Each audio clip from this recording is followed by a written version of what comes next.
All right, do you have a room in your house that doesn't have a switch? Like this one? Duck.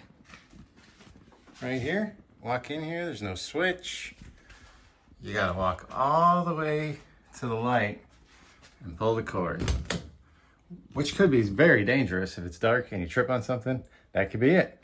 So stick around and I'll show you how I'm gonna fix it. So how are we gonna solve this problem?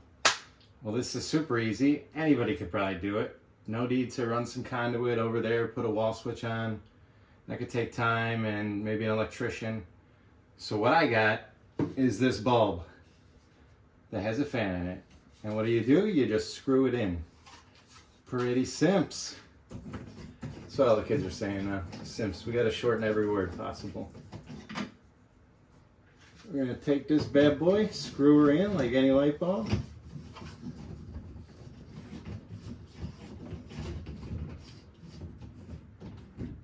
Oh yeah. Look at that, a little daylight. Look at it, getting interrogated. Charlie, what do you think of this light? I think it's fantastic.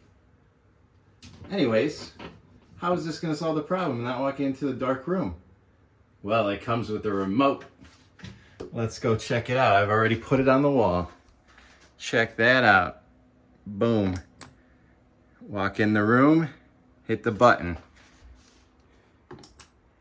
Click, click, we on. We ain't tripping on anything now. We also got a little function known as fan.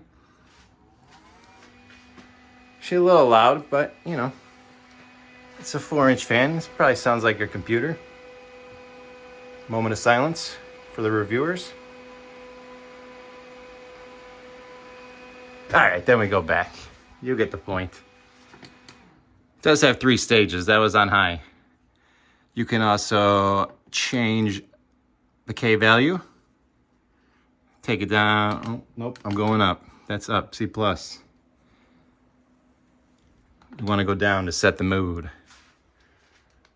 Oh yeah, now we're talking. A nice function of this is it remembers. It remembers. Members? So I had it on the yellow, stays on the yellow. Basically, the main function I wanted was the power. So you don't have to trip and die when you walk into here. And in that case, job done. Smash the like button, subscribe, ring that bell. Thanks for watching.